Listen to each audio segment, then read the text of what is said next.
سنبھالتا ہوا اس کے مطلوبہ جواب یاد کر کے دینے لگا۔ 6 منٹ کی گفتگو بعد پولیس نے اپنے ساتھیوں کو لگایا اور پوچھا کہ باقی گواہوں کے بیان تھانے میں لے لیں۔ لگ رہا تھا پولیس کو جلدی میں ہے، یہ کارروائی جلدی سمیٹنا چاہ رہے ہیں۔ کئی لوگ بھی آہستہ آہستہ گھروں کی جانب چل دیے۔ پولیس والے بھی اپنی وین کی جانب جمع تھے۔ قریب میں 1-2 لڑکے چوکیدار پولیس وین کے پاس کھڑے تھے۔ میں نے ڈرتے ہوئے پوچھا، وہ لڑکا بہت زخمی ہو گیا، شاید ایمبولینس منگوا لیں تو اچھا ہوگا۔ کون سا لڑکا؟ وہ چور ڈرامہ کر رہا ہے جی۔ اس عمر کے لڑکے چوری چکاری خود کو ہیرو ثابت کرتے ڈرتے ہیں۔ پھر آپ فکر نہ کرو بزرگوار، سب ٹھیک ہے، اب مزید چیک اپ اس تھانے میں ہو جائے گا۔ میں پولیس والے کے زبانی جملے میں خاموش ہو گیا۔ کچھ دیر بعد پولیس وہاں سے چلی گئی، اپنے گھروں کو ہو لیے سب۔ میرے داماد بضد تھا کہ میں اس کے ساتھ ان کے گھر چلوں، لیکن میں ٹال گیا۔ وہ چند منٹ میرے ساتھ اور پھر میرے مکان میں بیٹھے، پھر مجھے لے کر چلے گئے۔ ان کے جانے کے بعد میں نے نیچے کا گیٹ بند کیا، دروازہ بند کر کے اپنے کمرے میں بستر پر لیٹ گیا، لیکن نیند کوسوں دور تھی۔ دماغ میں اس لڑکی کے ٹی شرٹ پر لکھے جملے، اپنا وقت بھی آئے گا، نے ہلچل مچا رکھی تھی۔ اتنی کم عمری میں چور یا ڈاکو بننے میں، گھروں میں گھس کر واردات کرنے میں ممکنہ محرکات کا سوچنے میں ایک طوفان دماغ میں کھڑا کر دیا۔ شاید صبح کے وقت کہیں جا کر آگ لگی۔ بیٹی میرے کمرے کا دروازہ کھٹکھٹا رہی تھی۔ کچھ دیر بعد مجھے دستک کا احساس ہوا تو بستر سے اٹھ کر میری بیٹی اور نواسی میرے داماد کے ساتھ کمرے کے باہر تھے۔ میرے گھر کی چابیاں میری چھوٹی بیٹی کے پاس ہوتی ہیں، بڑی بیٹی تو شادی کے بعد سے دبئی میں مقیم ہے۔ ارے تم لوگ اتنی صبح؟ میں نے بچوں کو سینے سے لگاتے ہوئے پوچھا۔ بچوں کے آ جانے سے ایک خوشگوار حیرت کا احساس ہوا جو گزشتہ رات کے واقعے پر گرد ڈال دی تھی۔ میرے داماد کچھ دیر بیٹھا اور پھر آفس کلینک چلا گیا۔ کچھ دیر میں وہ کام کرنے والا لڑکا کلینک پہ آ گیا۔ اس کو جب سارے واقعے کروں تو پولیس سے اپنی پولیس تفتیش میں نہ لے وہ پولیس سے گھبراتا تھا۔ میری یقین پر وہ دہانی پر وہ اس روز کلیم نے جلدی گھر کی کام کر کے ذرا سویرے ہی اپنے گھر جانے کی اجازت مانگ لی۔ یوں بھی میری بیٹی باورچی خانے سنبھال چکی تھی۔ اس نے اس کو جلدی جانے کی اجازت دی۔ کلیم میاں نیچے سڑی کے نیچے گیٹ کے سامنے ذرا اچھی طرح دھو دینا، خود کے دھبے لگے ہوئے۔ میں نے کل رات اس کمسن چور کے زخموں سے رستے خون یاد کرتے ہوئے کہا، ہاں بابا۔ نیچے گیٹ کے سامنے سارا موٹر کے سامنے پچھلا حصہ بھی دھلوایا۔ آپ فکر نہ کریں میری بیٹی، اس لڑکے کلیم کے بجائے جواب دیا۔ کلیم خدا حافظ کہہ کر چلا گیا۔ کتنی وحشت اور بربریت کا سلوک کیا کل محلے کے لڑکوں نے اس بد نصیب کے ساتھ! کتنا زخمی کر دیا بیچارے کو! میں نے تعصب سے کہا۔ میری بیٹی نے میرا ہاتھ تھامتے ہوئے محبت سے کہا، بھول جائیں بابا، آپ کی اتنی نرم دلی اور محبت بھری طبیعت دیکھ کر ہی تو کوئی نہیں کہہ سکتا آپ نے 30 سال لڑکوں کو اسکول میں پڑھایا ہے۔ میں نے مسکرا کر اپنی بیٹی کو سینے سے لگایا۔ تو کیا اسکول ماسٹر جلاد ہوتے ہیں؟ وہ بھی باپ ہوتے ہیں، کسی کے بیٹے ہوتے ہیں، کسی کے بھائی، وہ بھی تو انسان ہوتے ہیں۔ میں نے تو ہمیشہ اپنے طالب علموں کو اپنی اولاد کی طرح محبت دی تھی۔ محبت انسان کو انسان بناتی ہے اور ان کے ساتھ انسانی سلوک برتاؤ بھی عقل و خرد کو استعمال کیے بغیر مار دھاڑ کرنا، اپنے جذبات پر قابو نہ رکھنا، جنونی انداز میں نکالنا انسانوں کا نہیں درندوں کا کام ہے بیٹی۔ لیکن کل رات کو چور کی پٹائی والے کا جوش دیکھ کر میں دہل کے رہ گیا۔ یہ قانون اور اداروں سے زیادہ خود کو کیوں طاقتور سمجھتے ہیں؟ قانون اپنے ہاتھ میں لیتے ہیں۔ کون کیسے لوگ آج کے نوجوان کی تربیت کر رہے ہیں؟ ان کے پاس صبر عقل نام کی چیز کمی ہے کیا؟ میں تو سوچ کر پریشان ہوتا ہوں ان کے بارے میں۔ اپنے طالب علم کو یہ سکھایا انسان اور قانون کی عزت کرو تو معاشرہ انسانی اقدار پر ہی پیروان چڑھے گا، ورنہ حیوانیت، چوری، قتل اور دہشت گردی کا بازار ہمیشہ رہے گا۔ لیکن آج کے یہ نوجوان بے لگام جوش اور نفرت دیکھ کر دہل جاتا ہوں۔ سوچتا ہوں ایک نوجوان چوری کی طرف راغب ہوتا ہے تو اس کو مجرم وہی لوگ اپنا رویہ بنا دیتے ہیں جو ملک میں خود قانون کی بالادستی کی بات کرتے ہیں۔ نوجوان کی کتنی تذلیل کی گئی، پولیس کے آنے سے انتظار بھی نہیں کیا۔ میری بیٹی نے تعصب سے میری جانب دیکھتی رہی، شاید اس کے پاس بھی کوئی جواب نہیں تھا۔ دوپہر کو پولیس اسٹیشن سے فون آیا۔ جو لڑکا جس کے کل رات محلے کے نوجوانوں نے پیٹا تھا زخموں کی تعداد نہ لا کر اسپتالوں میں چل بسا۔ یہ خبر سنتے ہی میں نے سوچا بھی نہیں کہ وہ بیچارہ جان سے چلا جائے گا۔ بہت ظلم کیا ان محلے والوں نے، ان کی رپورٹ ہونی چاہیے۔ مگر کیا خبر بعد میں پولیس والوں نے بھی پیٹا ہو۔ میں نے اپنے خدشات کا اظہار اپنی بیٹی سے کیا تھا۔ وہ فوری مشورہ دیا اس معاملے میں صرف تماشا ہی تھا، اس لیے کسی قسم کا بیان نہ دوں، دخل اندازی نہ دوں۔ بیٹی کا کہنے کے لحاظ سے درست ہی تھا۔ میں اندھیرے میں اس لڑکے کے خط کاٹ لباس توجہ دی تھی۔ کون کون مارا ہے مجھے صحیح سے یاد بھی نہیں تھا، کس نے کتنے مکے مارے، دانت توڑے، پتلون کھینچی۔ میں تو اس بیچارگی کی درگت بنے دیکھ کر دور سے چلا اٹھا تھا، اتنا مت مارو، مر جائے گا، مر جائے گا۔ میں نے اس جملے پر غور کیا تو اس کا مطلب مجھے ایسا لگ رہا تھا کہ وہ مر جائے گا۔ پھر میں نے لڑکوں کے ہاتھ کیوں نہ پکڑے۔ میں زینہ اتر کر نیچے آتا اور ان کو روک لیتا۔ وہ جو لڑکا میرے گھر میں پناہ لینے چھپا تھا، مجھے کچھ تو اس کے لیے کرنا چاہیے تھا۔ میری شش و پنج تعصب میں مبتلا کیفیت کو بیٹی سمجھ رہی تھی، تبھی اس نے میرے کندھے پر ہاتھ رکھ کے بولا، باپ آپ بھول جائیں، تھا تو وہ چوری برے کام کی نیت سے آیا تھا، کسی کو نقصان ضرور کرتا۔ پتہ نہیں وہ گروہ کس کے ساتھ اکیلا تھا یا اکیلا تھا، پکڑا گیا تو اپنی پٹا بھی۔ ظاہر سی بات ہے جس کا گھر نقب لگانے کا غصہ تھا، اس کو تو غصہ ہی آئے گا، وہ اس کو پٹائی ہی لگائے گا۔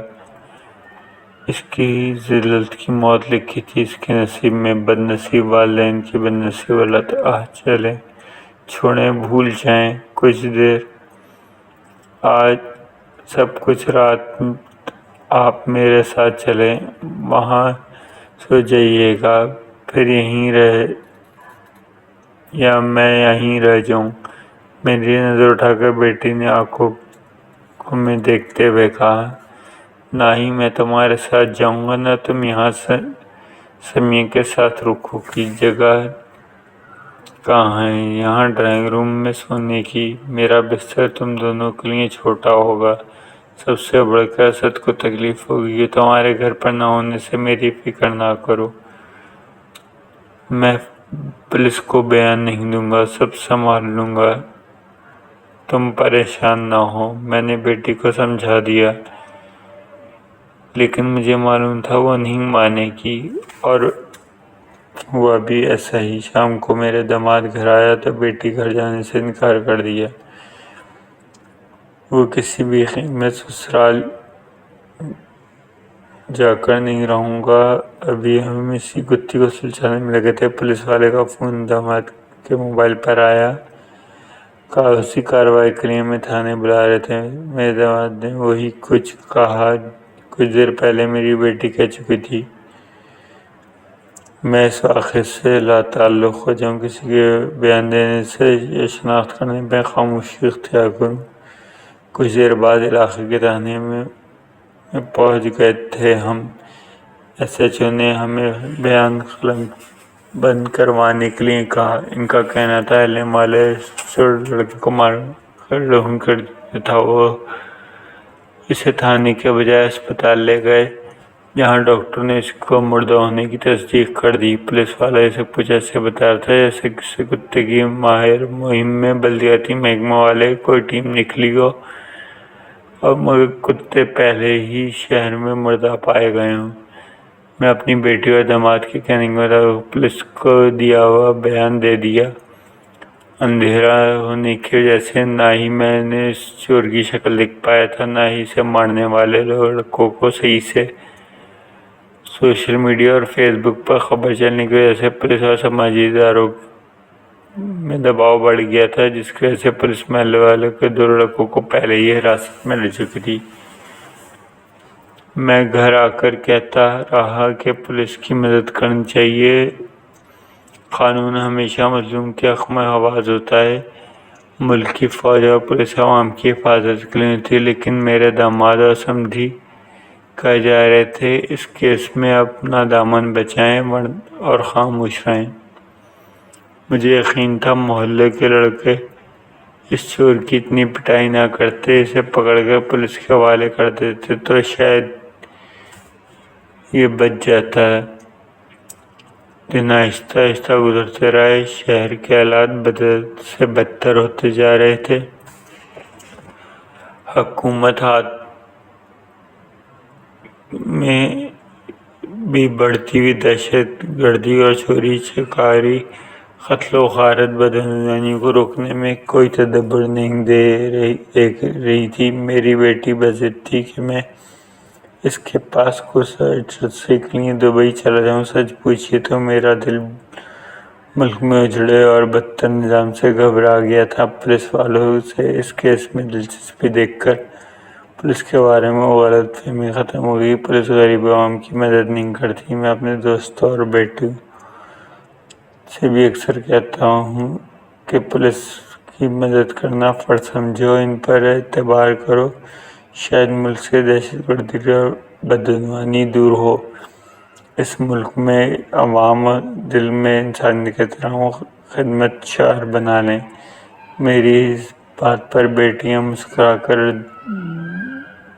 تسلی دیتی، فکر نہ کریں، ایک روز سب بہتر ہو جائے گا۔ ایک دن شام کو فون پر اپنی بڑی بیٹی سے بات کرتے ہوئے کسی بات پر شہر کی رینجرز اور پولیس کی تعریف کر رہا تھا۔ جب بات ختم کر چکا تھا، میرے ملازم کلیم جو پورے 1 ہفتے کی چھٹی کے بعد آیا تھا، وہیں کمرے کی صفائی میں مصروف تھا۔ اس نے میرے قریب آ کر جھاڑو زمین پر رکھ دیا۔ جب میں فون پر بات کر چکا تھا، غصے سے مجھے دیکھنے لگا۔ پولیس کی تعریف اسے شاید پسند نہیں تھی، تب ہی جذباتی انداز میں بولا، بڑے صاحب، پولیس بھی اس معاشرے کا حصہ ہے، اس نظام سے جڑی ہے جس ملک کے عام لوگوں میں تشدد کر کے ایک مظلوم انسان کو مار سکتے ہیں۔ پولیس والے تو اسے بے ایمانہ قتل کا اجازت نامہ اپنی جیب میں رکھتے ہیں۔ یہ سب سے بڑے چور اور قاتل ہیں۔ آپ کو معلوم ہے 1 ہفتے پہلے انہوں نے میرے ذہنی معذور بھائی کو ATM مشین توڑنے کے جرم میں پکڑا اور میرے بھائی کا قصور تھا۔ اس نے CC کیمرے میں پولیس والوں کو منہ چھڑایا تھا۔ وہ پشاور چور نہیں تھا، کشمیر میں باپ کی ناگہانی موت دیکھ کر اس کی آواز کھو بیٹھا تھا۔ صرف روٹی اور چند روپے کی خاطر ایک دہشت گرد گروہ نے اسے گاڑیوں اور شیشے توڑنے اور ATM مشینیں توڑوانے کے لیے کام لیتے تھے۔ اس کے پاگل ہونے کی وجہ سے کچھ پوچھ گچھ اور معمولی سزا دے کر پولیس ہمیشہ چھوڑ دیتی تھی، لیکن جب اس کے علاقے کی ATM مشین پر کیمرے لگے، باقاعدہ پولیس کو مخاطب کر کے منہ چھڑایا، وہ SHO طیش میں آ گیا اور اس نے میرے بھائی کی بہت پٹائی کی، گرم استری سے اس کا جسم جھلسا دیا اور زبان کاٹ ڈالی۔ کوئی انسان کسی چور ڈکیٹ کے ساتھ سلوک کرتا ہے؟ یہ پولیس والے وحشی درندے ہیں، جنونی ہیں جی صاحب جی۔ میرے بھائی کو انہوں نے تشدد کر کے مار ڈالا۔ اس کا جلا ہوا جسم اس نیلے نشان ہے، اس پولیس والوں کی درندگی کا نشان ہے، اس کے وحشی پن کا ثبوت ہے۔ یہ سب کچھ بتاتے ہوئے اس نے اپنے فون میں پولیس ہی کی بنائی ہوئی بھائی کی ویڈیو دکھائی جس میں وہ التجا کر رہا ہے کہ مجھے نہ مارو، مجھے نہ جلاؤ۔ کبھی کبھی وہ پولیس والے سے پوچھتا ہے کہ آپ نے مارنا کہاں سے سیکھا؟ اس کی دیوانگی کی ویڈیو سے آیا تھی۔ میں نے فوراً اس کے ہاتھ سے دور کرتے ہوئے کہا، بند کرو یہ ویڈیو، کیا ہو گیا ہے اس معاشرے کو، اس ملک کے عوام کو کوتوال کیا؟ یہاں ہر مظلوم کی چکی میں پس رہا ہے، ہم خاموشی تماشائی بنے ہیں۔ یہ ظلم و بربریت ہے۔ اس نظام معاشرے کا حصہ قوم کا مزاج بن گیا۔ عدالتیں کس لیے بنی ہیں؟ لوگ انصاف کیوں نہیں مانگتے؟ عدالت سے انصاف کیوں نہیں مانگتے؟ ابھی میں اتنا ہی کہہ پایا تھا کہ اپنے بھائی کی سی سی کیمرے بنی ہوئی ایک فوٹو دکھاتے ہوئے کہا، یہ کیمرے میں کی طرف منہ کیے چڑھا رہا تھا۔ میں نے گھبرا کر کلیم سے کہا، اچھا بند کرو یہ تصویر دکھانا۔ پتہ نہیں مجھے کیوں ایسا لگا کلیم یہ دیوانہ بھائی صرف پولیس کو ہی نہیں بلکہ اس معاشرے کے ہر نظام میں عدل و قانون اور عوام کے ساتھ ساتھ مجھ جیسے خاموش گواہوں کو بھی منہ چھڑا رہا ہے۔ اچانک میرا دل بھر آیا، کلیم بھی رو رہا تھا۔ مجھے اپنے ارد گرد اس بچے کی التجامیز آوازیں گونجتی بھی محسوس ہو رہی تھی، لیکن میں جس گھٹن زدہ چیخوں اور جھلی دھڑکال تشدد سے بھرپور بھیانک انداز تفتیش کے منظر اور وحشت و تذلیل کا منظر اپنی آنکھوں کے آگے کلیم کا منظر چلتا دیکھ رہا تھا، اس احساس ندامت سے بچنے کلیم مجھے اس وقت سجائی نہیں دے رہا تھا۔ میں نے بے بسی کے ساتھ کلیم کے سر پر ہاتھ رکھ کر اس کو تسلی دی اور کچھ دیر بعد سوچ کر بڑی بیٹی کے پاس جانے کا ارادہ پکا کر دیا۔ مجھے نہیں معلوم اس وقت معاشرے کے اس وحشی نظام سے فرار چاہ رہا تھا یا اپنے اندر پنپنے والے وحشت سے چھٹکارا پانا چاہ رہا تھا۔